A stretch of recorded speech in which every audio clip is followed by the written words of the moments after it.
Hello friends, welcome to our YouTube channel.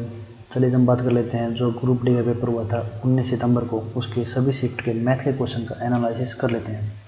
चलिए video की शुरुआत करते हैं।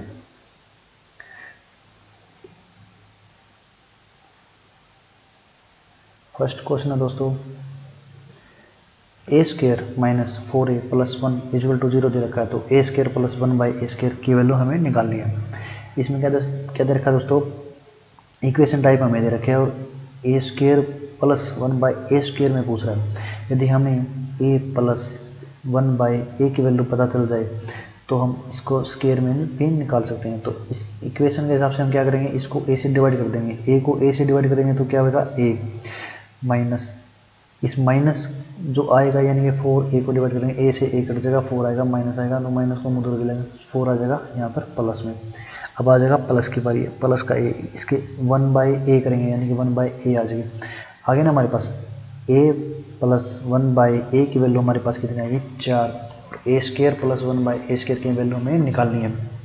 तो हम क्या करेंगे, ये फॉर्मूला तो दोस्तों, यदि a प्लस 1 बाई ए की वैल्यू हमें दे रखी है कुछ भी यानी कि u मान लेते हैं हम, अगर इसकी वैल्यू u दे रखी है तो जो स्क्वायर में निकालना है तो u स्क्वायर माइनस में 2 हो जाएगा।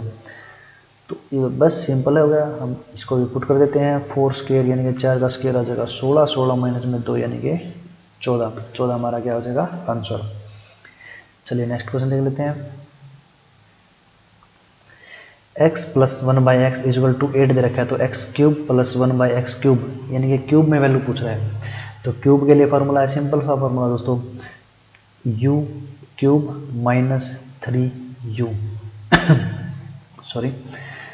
अब अगर क्यूब निकालना है तो u क्यूब माइनस 3u। अब 8u की वैल्यू क्या है, 8। तो 8 का क्यूब आ गया 512 माइनस 3u यानी कि 24। 8 से 24 होता है ना, तो 12 गए यानी कि 24 में तो 12 गए तो 12 बच गया, और 400 में से 12 गए 488। ये हमारा आंसर है दोस्तों। चलिए नेक्स्ट देख लेते हैं।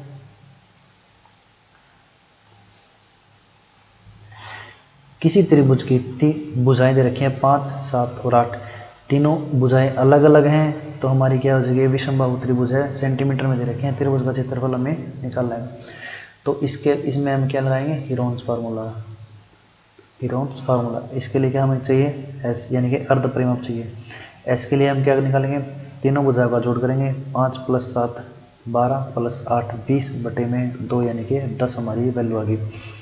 अब एरिया निकालने के लिए क्या करेंगे, जो हीरोन्स फार्मूला है एस, उसको ए में से घटाएंगे, पहले तो 10 लिखेंगे मल्टीप्लाई, अब इसको ए में से घटाएंगे यानी कि ए बी सी भुजाई होगी ना, तो एस माइनस में 5 यानी कि 5, एस यानी कि 10 माइनस में 7 3 मल्टीप्लाई 10 माइनस में 8 यानी कि 2, 5 3 15 दूनी 30 और 1 0 0 यानी कि रूट 300। अब 2 0 हैं तो इसको 10 बार निकाल लेंगे और वैल्यू अंदर क्या बच जाएगी, रूट 3। तो जो हमारा एरिया आ जाएगा वो 10 रूट 3 आ जाएगा। चलिए दोस्तों नेक्स्ट क्वेश्चन देख लेते हैं। यदि मूलधन 30,000 रुपये है, दर 7% है, तो 2 साल बाद चक्रवर्ती ब्याज क्या हुआ। अब 1 साल का चक्रवर्ती ब्याज निकाल लेते हैं 7% का, यानी कि 30,000 रुपये 7% कितना हो जाएगा, 7 या 21 यानी कि 2100 रुपये। दूसरे साल भी 2100 लगने वाला है, ठीक है। अब दूसरे साल होगा क्या और एक्स्ट्रा, इस जो पहले साल ब्याज लगा ना 2100, इसके ऊपर भी 7% लगेगा, यानी इसके ऊपर 7% क्या लगेगा, 2 0 से 2 0 कट जाएंगे, 21 7 147। अब इसको टोटल कर लेने हैं, 21 और 2 यानी कि 1 की दूनी 42 और 1 43 यानी कि 4347 रुपये हमारा 2 साल का क्या हो जाएगा, चक्रवर्ती ब्याज। चलिए नेक्स्ट देख लेते हैं। ए किसी काम को 24 दिन में, बी उसी काम को 8 दिन में, ए बी सी तीनों मिलकर उसको 3 दिन में पूरा करते हैं। यदि कुल कार्य का 800 रुपये मिलता तो ए का हिस्सा कितना है। अब एफिशिएंसी की बात कर रहा है, ए किसी काम को 24 दिन में कर रहा है यानी कि सबसे ज़्यादा टाइम ले रहा है, बी उसी काम को 8 दिन में कर रहा है यानी कि सी का और हम पता लगा लेते हैं। अब देखने से तो वैसे पता चल रहा है कि सी इससे भी कम दिन में काम करेगा, क्यों, क्योंकि जब ए 24 दिन में कर रहा है, बी 8 दिन में कर रहा है, 8 दिन में से भी कम दिन में आ रहा है ना, यानी कि 3 दिन आ रहा है, तो इसका मतलब क्या है, सी की एफिशिएंसी सबसे ज़्यादा है। पूछा कुछ और है तो हम देख लेते हैं क्या पूछा है। अब 1/3 यानी कि टोटल काम ये किया ना इस एफिशिएंसी से, माइनस ए की एफिशिएंसी निकाल दें हम 1/24 माइनस बी की एफिशिएंसी में निकाल दें 1/8 तो हमारे पास क्या आ जाएगी सी की एफिशिएंसी यानी कि 1/c। इसमें एलसीएम क्या आ जाएगा 24, 3 8 24 यानी कि 8 माइनस 24 एकम 24 यानी कि माइनस का 1 है और 8 किया 24 यानी कि माइनस का 3, 3 और 1 माइनस के 4 और 4 बचेगा 4/24 यानी कि 1/6 यानी कि सी की एफिशिएंसी जो है वो 1/6 है। बस सिंपल आ गया हमारे पास। अब ए बी सी, ए की एफिशिएंसी ए काम करता है 24 दिन में, बी काम करता है 8 दिन में, सी काम करता है 6 दिन में। अब इसके नीचे अगर हम इसको 1/24 कर देते हैं, इसको 1/8 कर देते हैं, इसको 1/6 करते हैं, एफिशिएंसी आ गई।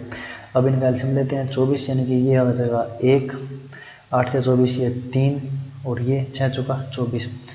कोई भी अगर कोई काम है तो सी 4 काम करेगा, बी 3 काम करेगा और ए 1 काम करेगा। यानी मान लो कोई पेड़ काटने है तो 1 घंटे में ए सिर्फ 1 ही पेड़ काटेगा और बी 1 घंटे में 3 पेड़ काट देगा, जबकि सी 1 घंटे में 4 पेड़ काट देगा। तो सबसे ज़्यादा एफिशिएंसी किसकी है सी की है, लेकिन हिस्सा किसका पूछा है ए का।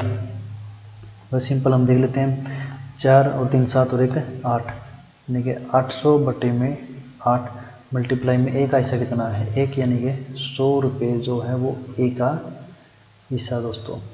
चलिए नेक्स्ट देख लेते हैं 0.87 यानी कि 7 के ऊपर 12 है। अब इसको सोल्व करने का सबसे आसान तरीका है 87 जो है ना वो उसको सीधा लिख दो माइनस में, जिसके ऊपर बार नहीं है वो लिख दो बटे। अब जितने बार है ना 7 के ऊपर एक ही बार है ना, 1 के ऊपर बार है तो 9 लिख दो और जितने के ऊपर बार नहीं है तो उसके नाम की 0 लगानी है। तो बस सिंपल 87 माइनस 8 यानी कि 79 बटे 90 बस आंसर। चलिए नेक्स्ट देख लेते हैं। नीलम अपनी आय का 70% खर्च करती है और उसके पास 15,600 रुपये बचता है तो उसकी आय कितनी है। 70% है मतलब ये कितना है 30% है। ये जो वैल्यू आई हमारे पास 30% आ गया यानी कि 15,600 बराबर है 30% के। तो 100% हमारे पास क्या आ जाएगा 0 से 0 गई, 3 पंजे 15, 3 पंजे 15, 3 दूनी 6 यानी कि 52,000। 52,000 उसकी क्या है कुल आय है। चलिए नेक्स्ट देख लेते हैं। मूलधन 13,000 रुपये, दर 5% है, समय 4 साल है। तो साधारण ब्याज क्या होगा, साधारण ब्याज का क्या फॉर्मूला है 4 पंजे 20 यानी कि 13,000 गुणा में 20 बटे में 100, 100 से हो गया 13 दूनी 26। अब जीरो कितनी है 1 और 1 2 यानी कि 2600 रुपये ब्याज आ गया। चलिए नेक्स्ट देख लेते हैं। पिता की आयु पुत्र की आयु से 4 गुना है। 10 वर्ष बाद पिता की आयु पुत्र की आयु की 2.5 गुना हो जाएगी तो पुत्र की वर्तमान आयु क्या होगी। अब पुत्र की आयु मान लिया x तो पिता की आयु होगी 4x, 4x बटे में x। पुत्र की x है तो पिता की कितनी है 4। 10 वर्ष बाद दोनों में 10 वर्ष। अब रेशो क्या दे दिया उसने 2.5 गुना है यानी कि पिता की 2.5 गुना है तो 2.5 को क्या लिख सकते हैं 5/2 यानी कि 1 नीचे है और 5 ऊपर है तो मल्टीप्लाई करेंगे, ऊपर 5/2 लिखेंगे तो 2 नीचे आ जाएगा। बस ये रेशो हमें फाइंड करना है। इसमें क्या करेंगे हम 8x प्लस 20 और उधर क्या आ जाएगा 5x प्लस 50। ये 5x इधर आ जाएगा 3x, ये 20 उधर चले जाएगा 30 तो x की वैल्यू कितनी आ जाएगी 10 यानी कि ये किसकी वैल्यू है पुत्र की। x हमने पुत्र का माना था ना ये x। चलिए नेक्स्ट देख लेते हैं।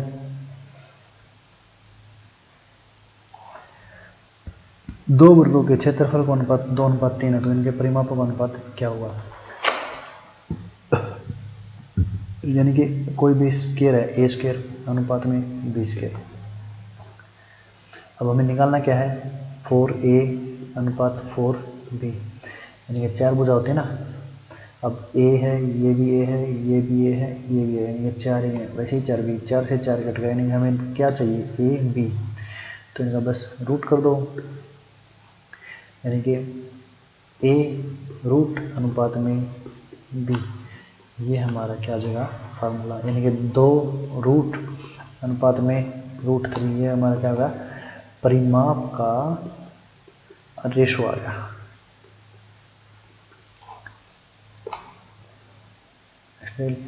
इसी के साथ ये वीडियो समाप्त करते हैं दोस्तों। वीडियो अच्छे लगे तो शेयर कीजिए, लाइक कीजिए, चैनल को सब्सक्राइब कीजिए और दोस्तों के साथ शेयर कीजिए।